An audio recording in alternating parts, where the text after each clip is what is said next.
ಓಂ ಜನ್ಮಾದ್ಯಸ್ಯ ಯತೋನ್ಮಯಾದಿತರತಶ್ಚಾರ್ಥೇಷ್ವಭಿಘ್ನಸ್ವರಾಟ್ ತೇನೇ ಬ್ರಹ್ಮಾರದಾಯ ಆದಿಕವಯೇ ಮುಹ್ಯಂತಿ M ಸೂರಯಃ ತೇಜೋ ವಾರಿಮೃತಾಂ ಯಥಾ ವಿನಿಮಯೋ ಯತ್ರ ತ್ರಿಸರ್ಗೋ ಮೃಷಾ ಧಾಮ್ನಾ ಸ್ವೇನ ಸದಾ ನಿರಸ್ತಕುಹಕಂ ಸತ್ಯಂ ಪರಂ ಧೀಮಹಿ ಶ್ರೀಯತ್ರ ರೂಪಿಣ್ಯುರುಗಾಯ ಪಾದಯೋಃ ಕರೋತಿ ಮಾನಂ ಬಹುಧಾ ವಿಭೂತಿಭಿಃ ಪ್ರೇಂಕಶ್ರಿತಾಯ ಕುಸುಮಾಕರಾನುಗೈಃ ವಿಗೀಯಮಾನಾ ಪ್ರಿಯಕರ್ಮಗಾಯತೆ ದೇಹೇಂದ್ರಿಯ ಪ್ರಾಣಮನೋಭಿಮಾನೋ ಜೀವೋಂತರಾತ್ಮ ಗುಣಕರ್ಮಮೂರ್ತಿಃ ಸೂತ್ರಂ ಮಹಾನಿತ್ಯುರುದೇಹ ಗೀತಃ ಸಂಸಾರ ಆಧಾವತಿ ಕಾಲತಂತ್ರಃ ಯಸ್ವಾನುಭಾವಮಖಿಲಶ್ರುತಿಸಾರಮೇಕಂ ಅಧ್ಯಾತ್ಮದೀಪಮತಿತೀರ್ಷತಾಂ ತಮೋಂಧಂ ಸಂಸಾರಿಣಾಂ ಕರುಣಯಾಃ ಪುರಾಣಗುಹ್ಯಂ ತಂ ವ್ಯಾಸಸೂನುಮುಪಯಾಮಿ ಗುರುಂ ಮುನೀನಾಂ ನಿಗಮಕಲ್ಪತರೋರ್ಗಲಿತಂ ಫಲಂ ಶುಕಮುಖಾದಮೃತದ್ರವಸಂಯುತಂ ಪಿಬತ ಭಾಗವತಂ ರಸಮಾಲಯಂ ಮುಹುರಘೋ ರಸಿಕಾ ಭುವಿ ಭಾವುಕಾಃ ಪಾಪಾವಲೀಪಾಟನಪಟ್ವಪಾಂಗಃ ಶ್ರೀಪಾಣಿಪದ್ಮಾಂಚಿತಜಾನುಜಂಘಃ ಗೋಪಾಲಬಾಲಃ ಕೃಪಯಾ ಸ್ವಯಂ ನಃ ಶ್ರೀಪಾಂಡುರಂಗೋ ಭವತು ಪ್ರಸನ್ನಃ. ಶ್ರೀ ಗುರುಭ್ಯೋ ನಮಃ. ವಿಶ್ವಾವಸು ಸಂವತ್ಸರದ ಆಷಾಢ ಮಾಸದ ಶುಕ್ಲ ಪಕ್ಷದ ಏಕಾದಶಿಯ ಈ ದಿನ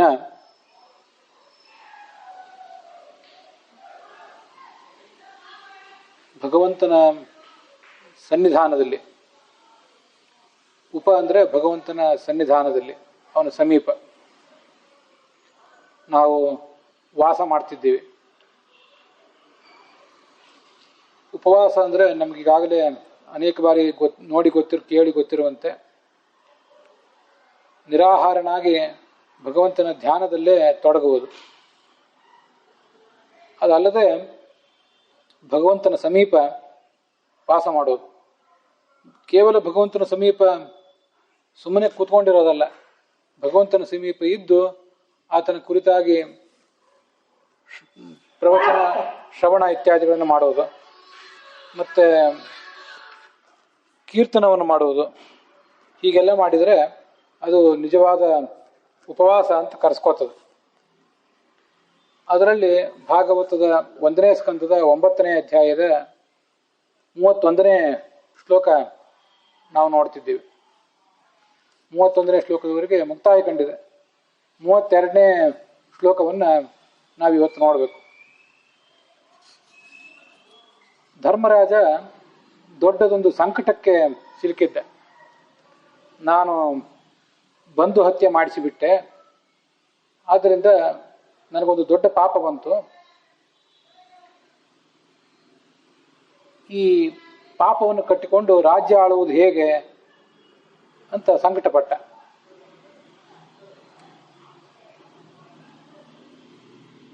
ಆವಾಗ ಕೃಷ್ಣ ಅವನನ್ನ ಧರ್ಮರಾಜನನ್ನ ಭೀಷ್ಮನ ಬಳಿಗೆ ಕರ್ಕೊಂಡು ಹೋದ.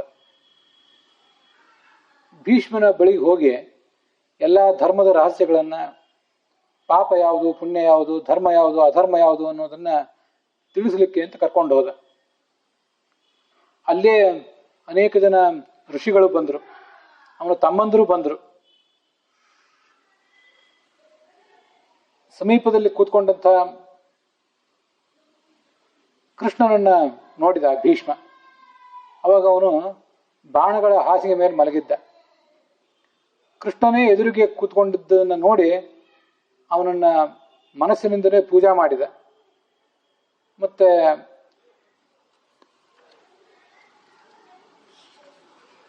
ಆ ಪಾಂಡವರನ್ನು ಎಲ್ಲರನ್ನೂ ನೋಡಿದ, ಅವರನ್ನ ಮಾತಾಡಿಸಿದ.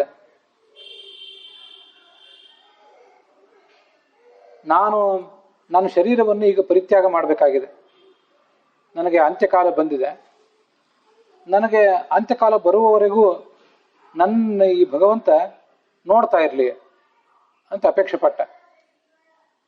ಮತ್ತೆ ಯುಧಿಷ್ಠಿರ ಅವನಿಗೆ ಅನೇಕ ಧರ್ಮ ರಹಸ್ಯಗಳನ್ನು ಹೇಳುವಂತೆ ವಿನಂತಿ ಮಾಡಿದ. ಉಳಿದವರೆಲ್ಲ ಇವರಿಬ್ಬರ ಸಂಭಾಷಣವನ್ನು ಕೇಳ್ತಾ ಕೂತ್ಕೊಂಡಿದ್ರು. ಯಾರು ಏನು ಧರ್ಮವನ್ನು ಆಚರಣೆ ಮಾಡಬೇಕು, ಸ್ತ್ರೀಯರು ಯಾವುದನ್ನು ಆಚರಣೆ ಮಾಡಬೇಕು, ಜನಸಾಮಾನ್ಯರು ಯಾವುದನ್ನು ಮಾಡಬೇಕು, ಅದರಲ್ಲಿ ಉತ್ತಮರಾದವರು ಏನು ಮಾಡಬೇಕು, ಎಲ್ಲರ ಕರ್ತವ್ಯಗಳೇನು, ಅವರವರ ವರ್ಣ ಅವರವರ ಆಶ್ರಮಕ್ಕೆ ತಕ್ಕಂತೆ ಎಲ್ಲ ಕರ್ತವ್ಯಗಳನ್ನು ಕೂಡ ಭೀಷ್ಮರು ಬೋಧನೆ ಮಾಡಿದರು. ಏನು ದಾನ ಮಾಡಬೇಕು ಅದನ್ನು ಹೇಳಿದರು. ರಾಜರ ಕರ್ತವ್ಯ ಏನು, ವೈಶ್ಯರ ಕರ್ತವ್ಯ, ಕೃಷಿಕರ ಕರ್ತವ್ಯಗಳು, ವಿದ್ವಾಂಸರ ಕರ್ತವ್ಯ, ಅದೆಲ್ಲವನ್ನೂ ಬೋಧನೆ ಮಾಡಿದರು.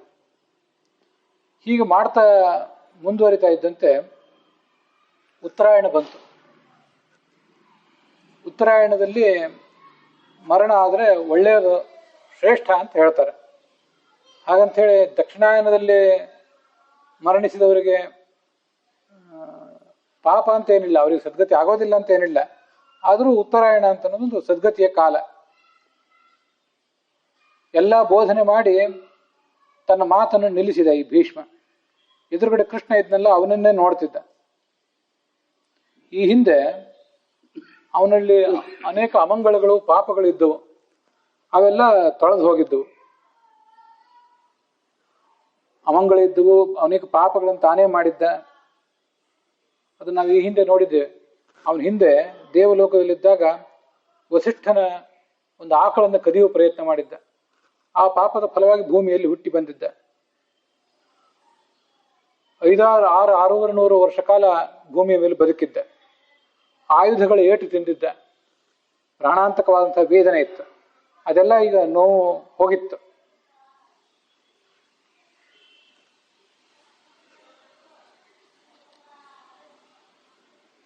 ಮುಂದೆ ಕೃಷ್ಣನನ್ನ ಈ ಸ್ತೋತ್ರ ಮಾಡಿದ.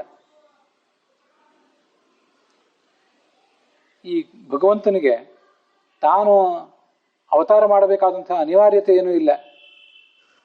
ನಾವೆಲ್ಲ ನಮ್ಮ ಕರ್ಮಕ್ಕನುಸಾರವಾಗಿ ಹುಟ್ಟಿದ್ದೀವಿ ಈ ಜಗತ್ತಿನೊಳಗೆ. ಭಗವಂತ ಯಾತಕ್ಕಾಗಿ ಹುಟ್ಟಬೇಕು? ಅವನಿಗೇನು ಕರ್ತವ್ಯ ಇದೆ? ಏನೂ ಇಲ್ಲ.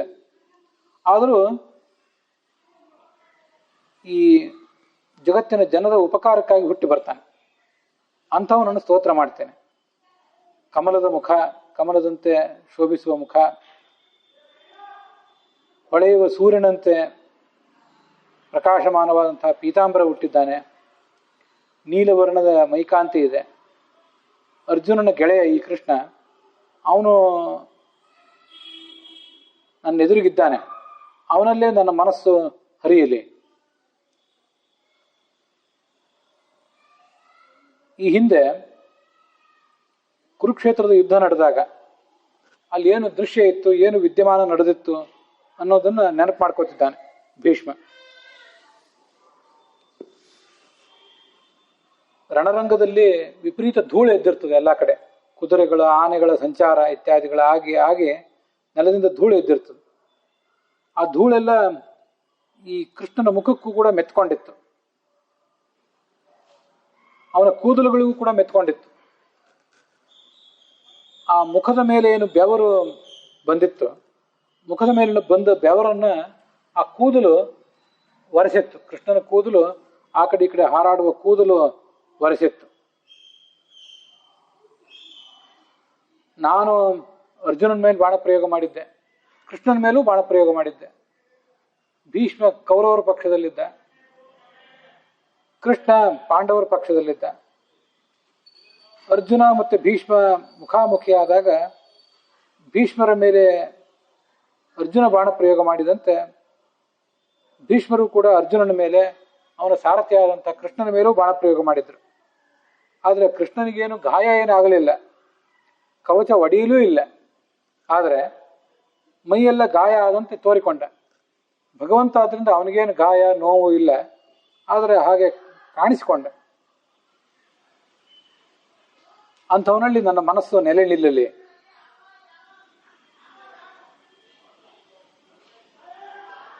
ಯುದ್ಧದ ಪ್ರಾರಂಭದಲ್ಲಿ ಈ ಅರ್ಜುನ ಹೇಳಿದ್ದ, ನಾನು 2 ಸೈನ್ಯಗಳನ್ನು ನೋಡಬೇಕು, ವಿಶೇಷವಾಗಿ ಕೌರವರ ಸೈನ್ಯವನ್ನು ಕೂಡ ನಾನು ನೋಡಬೇಕಾಗಿದೆ. ಯಾರು ಯುದ್ಧ ಮಾಡ್ಲಿಕ್ಕೆ ಬಂದಿದ್ದಾರೆ ಅದನ್ನೆಲ್ಲ ನೋಡಬೇಕಾಗಿದೆ. ಆದ್ದರಿಂದ ಸೇನೆಯೋರುಭಯೋರ್ ಮಧ್ಯೆ ರಥಂ ಸ್ಥಾಪಯ ಮೇಚ್ಯುತ ಅಂತ ಭಗವದ್ಗೀತಾದಲ್ಲಿ ಹೇಳಿದ್ದ. ಎರಡೂ ಸೈನ್ಯಗಳ ನಡುವೆ ನನ್ನ ರಥವನ್ನು ನಿಲ್ಲಿಸು ಅಂತ. ಹಾಗೇನು ರಥವನ್ನ ನಿಲ್ಲಿಸಿದ ಕೃಷ್ಣ. ನಿಲ್ಲಿಸಿದ ಮೇಲೆ ಆ ಅರ್ಜುನ ರಥವನ್ನ ಆ ಎರಡೂ ಸೈನ್ಯಗಳನ್ನು ನೋಡುವುದಕ್ಕಿಂತ ಮುಂಚೆನೆ ಕೃಷ್ಣನೇ ಎರಡೂ ಸೈನ್ಯಗಳನ್ನ ನೋಡಿದ್ದ. ಪರಸೈನಿಕಾಯು ಅಕ್ಷ್ಣಾ ಹೃತವತಿ ಪಾರ್ಥಸಖೆ ರತಿರ್ಮಮಾಸ್ತು. ಕೌರವರ ಸೈನ್ಯದ ಮತ್ತೆ ಪಾಂಡವರ ಸೈನ್ಯದ ಯೋಧರೇನಿದ್ರು ಎಲ್ಲರ ಆಯುಷ್ಯವನ್ನ ಹೀರಿದವನು ಯಾರು, ನಾಶ ಮಾಡಿದವನು ಯಾರು? ಇದೇ ಭಗವಂತನೇ. ಅಂಥ ಕೃಷ್ಣನಲ್ಲಿ ನನಗೆ ಭಕ್ತಿ ಇರಲಿ.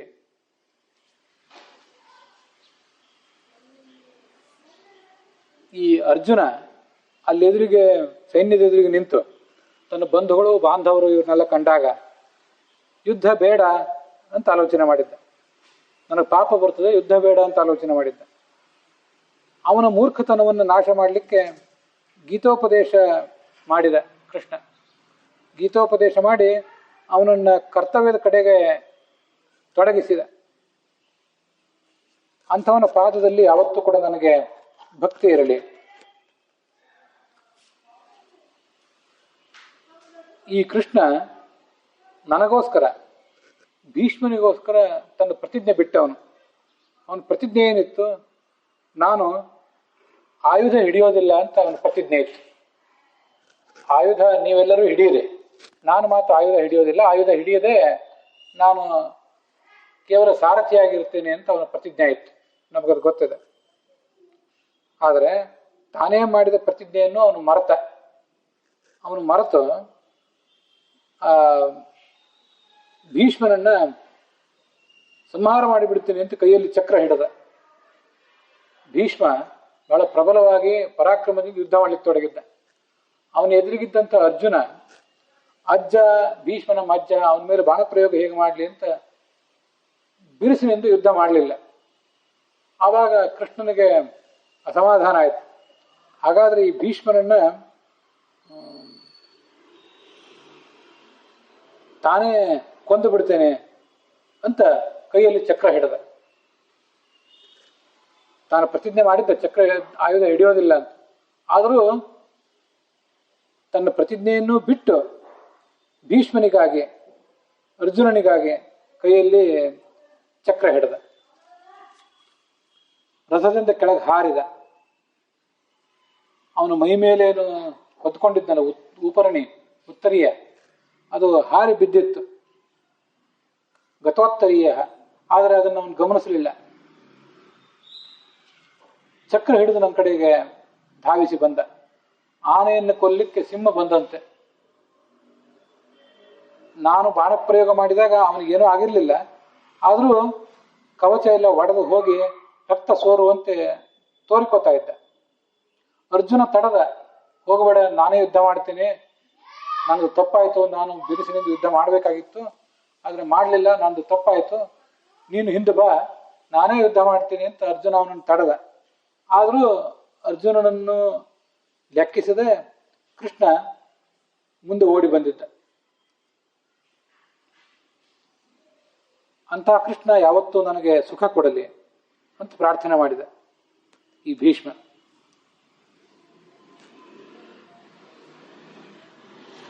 ಅರ್ಜುನನನ್ನ ಕಾಪಾಡುವ ಒಂದು ಜವಾಬ್ದಾರಿ ಕೃಷ್ಣನ ಮೇಲಿತ್ತು. ಅವನ ರಥಕ್ಕೆ ಏನೂ ಆಗದೆ ಇರುವಂತೆ ನೋಡ್ಕೊಳ್ಳೋ ಜವಾಬ್ದಾರಿ ಈ ಕೃಷ್ಣನ ಮೇಲಿತ್ತು. ಒಂದು ಕೈಯಲ್ಲಿ ಕುದುರೆ ಕಡಿವಾಣ ಹಿಡಿದಿದ್ದ, ಮತ್ತೊಂದು ಕೈಯಲ್ಲಿ ಚಾಟಿ ಹಿಡಿದಿದ್ದ. ರಥವನ್ನ ಅನಾಯಾಸವಾಗಿ ಮುನ್ನಡೆಸ್ತಾ ಇದ್ದ.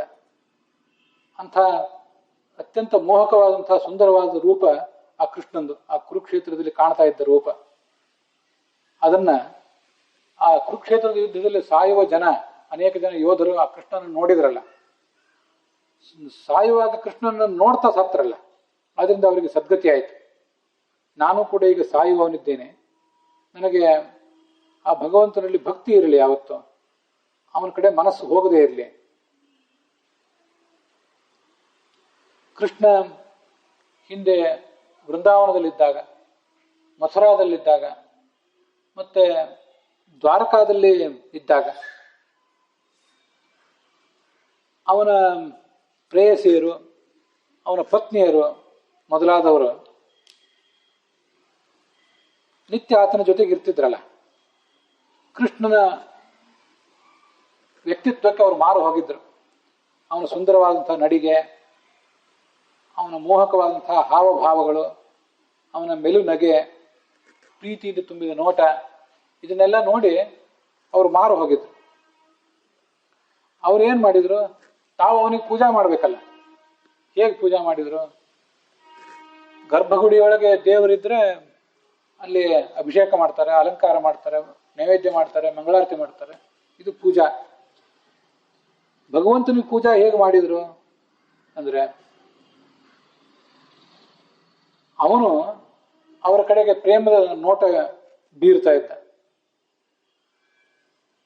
ತನ್ನ ಹಾವಭಾವಗಳಿಂದ ಅವರ ಮನಸ್ಸನ್ನು ಗೆದ್ದಿದ್ದ. ಇದನ್ನೆಲ್ಲ ಕೃಷ್ಣ ಗೋಪಸ್ತ್ರೀಯರಿಗೆ ಮಾಡಿದಾಗ ಅವರೂ ಕೂಡ ಅದರಂತೆಯೇ ಮಾಡಿದರು. ಕೃತಮನುಕೃತವತ್ಯ ಉನ್ಮದಾಂಧಾಹ, ಅವನು ಹೇಗೆ ನಡೀತಾನೋ ಹಾಗೆ ತಾವು ನಡೆದರು. ಅವನು ಕೊಳಲು ಊದಿದಂತೆ ತಾವು ಕೊಳಲು ಊದುವಂತೆ ನೋಡಿಕೊಂಡು ಮಾಡಿದರು. ಅವನೆಲ್ಲ ಲೀಲೆಗಳನ್ನ ಅವರು ಅನುಕರಣೆ ಮಾಡಿದರು. ಅದರಿಂದ ಅವನಿಗೆ ಪೂಜೆ ಮಾಡಿದರು. ಭಗವಂತನಂತೆ ಇವತ್ತು ಕೂಡ ಅಲ್ಲಲ್ಲಿ ಹನುಮಂತನ ವೇಷ, ರಾಮನ ವೇಷ, ಕೃಷ್ಣನ ವೇಷ ಇದೆಲ್ಲ ಹಾಕ್ತಿರ್ತಾರೆ, ನಾವು ನೋಡಿರ್ತೀವಿ. ಅದರಂತೆ ಇಲ್ಲಿ ಇವರೆಲ್ಲರೂ ಕೂಡ ಅವನ ಲೀಲೆಗಳನ್ನು ಅನುಕರಿಸಿದರು. ಅಂಥ ಕೃಷ್ಣನಲ್ಲಿ ನನಗೆ ಭಕ್ತಿ ಇರಲಿ. ಮುಂದೆ ಈ ಅನೇಕ ಜನ ಈ ರಾಜಸೂಯ ಯಾಗದಲ್ಲಿ ತುಂಬಿಕೊಂಡಿದ್ರಲ್ಲ, ಅರ್ಜುನ, ಈ ಧರ್ಮರಾಜ, ಅವನ ತಮ್ಮಂದಿರು ರಾಜಸೂಯ ಯಾಗ ಮಾಡಿದ್ರು. ಅಲ್ಲಿ ಅನೇಕ ಜನ ಋಷಿಗಳಿದ್ರು, ರಾಜರಿದ್ರು. ಆದರೆ ಅವರಲ್ಲಿ ಎಲ್ಲ ಕಡೆಯೂ ಕೂಡ, ಎಲ್ಲರಲ್ಲಿಯೂ ಕೂಡ ಅಗ್ರ ಪೂಜಾ ನಡೆದಿದ್ದು ಯಾರಿಗೆ? ಕೃಷ್ಣನಿಗೆ. ಅದೊಂದು ಸಂಪ್ರದಾಯ, ದೊಡ್ಡ ಕಾರ್ಯಕ್ರಮ ಅದು ರಾಜಸೂಯ ಯಾಗ ಅಂದರೆ. ಅದರಲ್ಲಿ ಎಲ್ಲ ದೃಷ್ಟಿಯಿಂದಲೂ ಅತ್ಯಂತ ಶ್ರೇಷ್ಠನಾದವನಿಗೆ ಒಂದು ಸನ್ಮಾನ ಮಾಡಬೇಕು ಅಂತ. ಅಂಥ ಸನ್ಮಾನ ನಡೆದದ್ದು ಭೀಷ್ಮನಿಗೆ ಆಗಲಿಲ್ಲ, ಭೀಷ್ಮನಿಗೆ ಮಾಡಲಿಲ್ಲ. ದ್ರೋಣ, ಕೃಪ ಇದ್ರು, ಅವ್ರಿಗೆ ಯಾರೂ ಮಾಡಲಿಲ್ಲ. ಸ್ವಯಂ ಪರಶುರಾಮ ಇದ್ದ, ಮತ್ತೆ ವೇದವ್ಯಾಸರೇ ಇದ್ರು, ಅವರು ಭಗವಂತರ ಅವತಾರಗಳೇ. ಆದರೆ ಅವ್ರ್ಯಾರಿಗೂ ಆ ಪೂಜಾ ನಡೆಯಲಿಲ್ಲ. ಅದೆಲ್ಲ ನಡೆದದ್ದು ಕೃಷ್ಣನಿಗೆ. ಅಂಥವನು ಎಲ್ಲರ ಒಳಗೆ ಇರುವಂತಹ ಅಂತರ್ಯಾಮಿಯಾದ ಭಗವಂತ ಇವನು.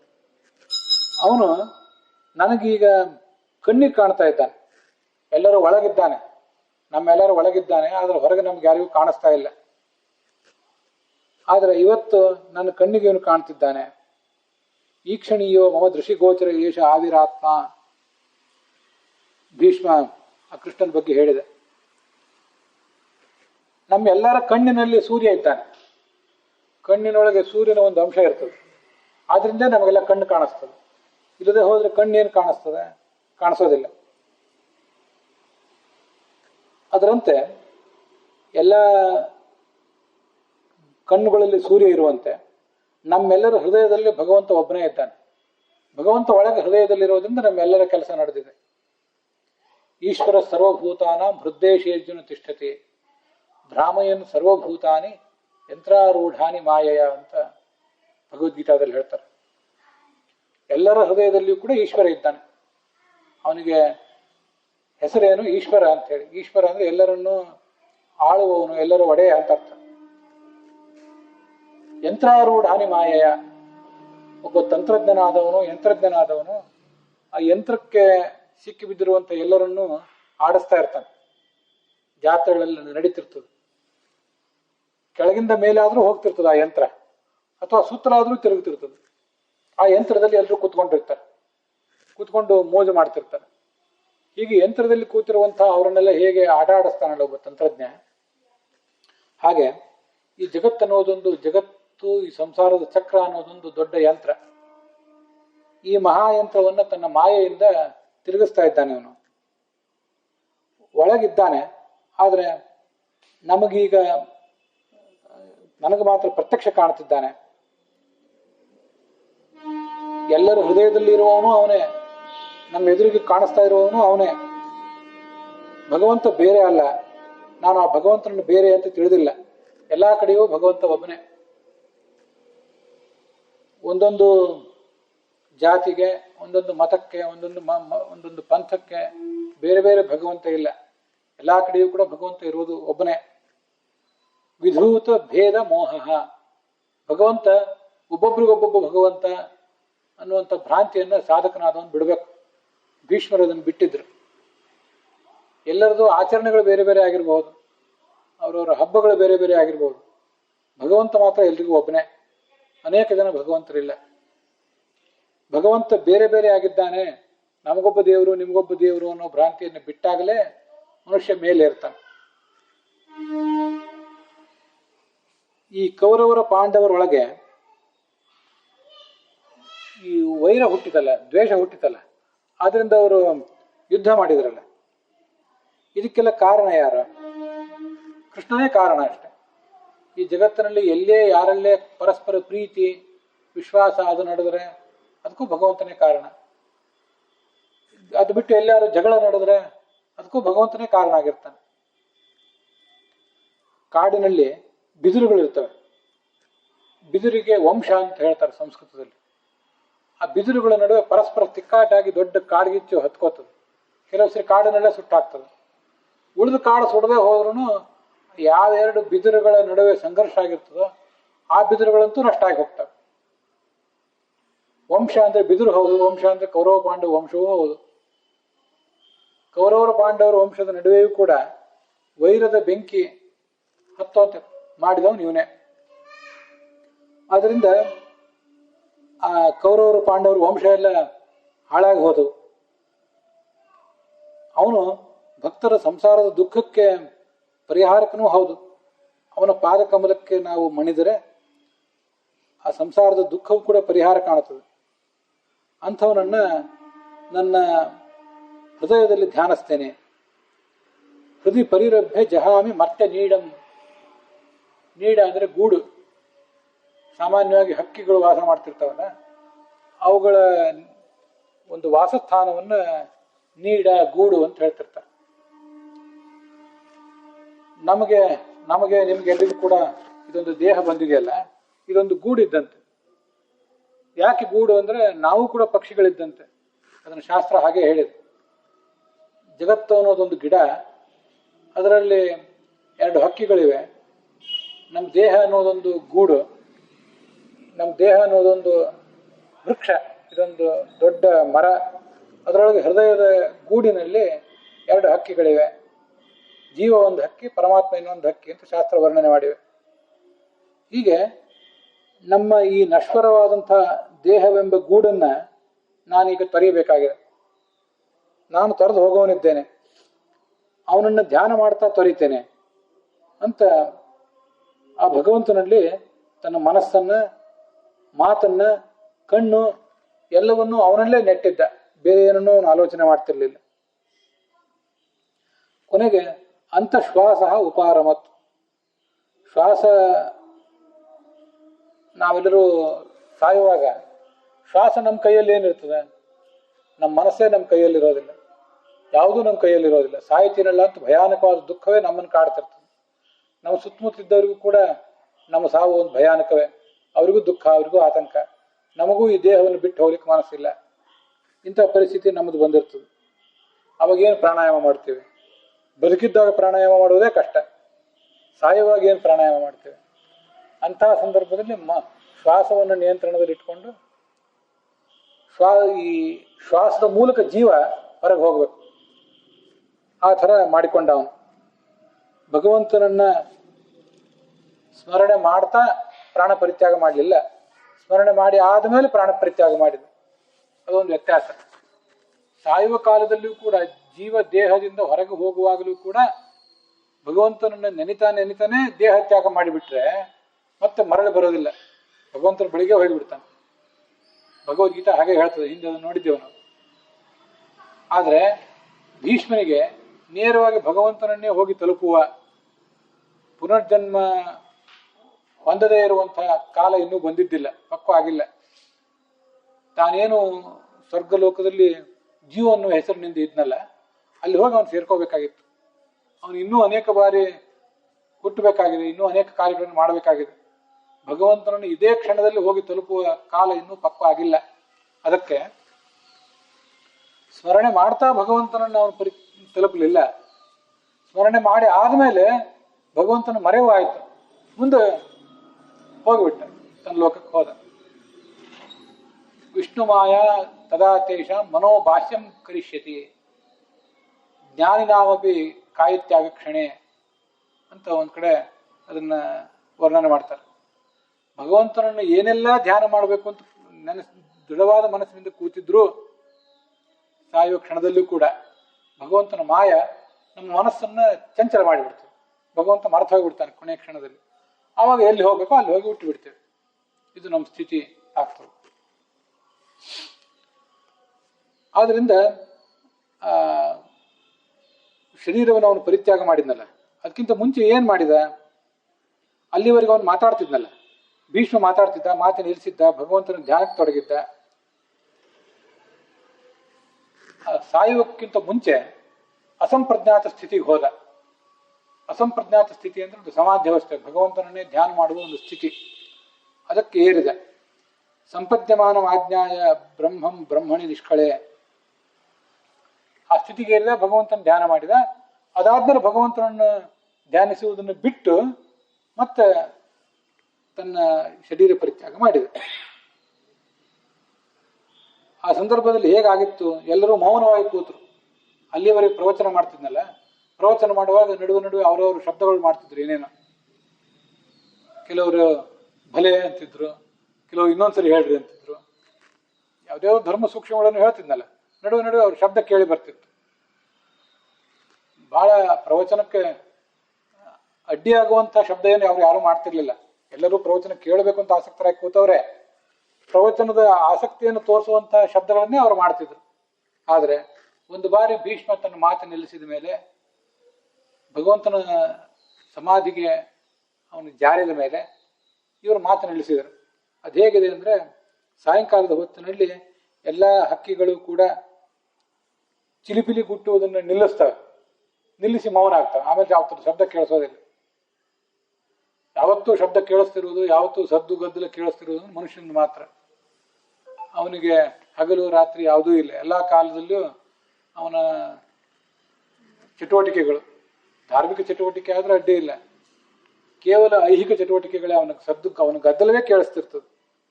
ಆದರೆ ಹಕ್ಕಿಗಳಿಗೆ, ಪ್ರಾಣಿಗಳಿಗೆಲ್ಲ ಸಾಯಂಕಾಲದಲ್ಲಿ ಮೌನ. ಹಕ್ಕಿಗಳು ಸಾಯಂಕಾಲದಲ್ಲಿ ಚಿಲಿಪಿಲಿ ಗುಟ್ಟುವುದನ್ನು ನಿಲ್ಲಿಸಿ ಮೌನವಾಂತಂತೆ ಎಲ್ಲಲ್ಲಿ ಸುತ್ತ ಕೂತಂತ ಎಲ್ಲ ಋಷಿಗಳು, ರಾಜರು ಎಲ್ಲರೂ ಮೌನವಾದರು. ಆಕಾಶದಲ್ಲಿ ದೇವಗಂಧರ್ವರು ದುಂದುಭಿ ಭೇರಿಗಳನ್ನು ನಗಾರಿ ನುಡಿಸಿದರು. ಜ್ಞಾನಿಗಳೆಲ್ಲ ಭೀಷ್ಮನನ್ನು ಕೊಂಡಾಡಿದರು. ಆಕಾಶದಿಂದ ಹೂವಿನ ಮಳೆ ಆಯಿತು. ಮುಂದೆ ಭೀಷ್ಮ ಮರಣಿಸಿದ ಮೇಲೆ ಅವನ ಶವವನ್ನು ಎಲ್ಲಿ ತಗೊಂಡು ಹೋಗಬೇಕಾಗಿತ್ತು ಅಲ್ಲಿ ತಗೊಂಡು ಹೋಗಿ ಆ ಶವದ ದಾಹ ಮೊದಲಾದನ್ನು ಮಾಡಿದ.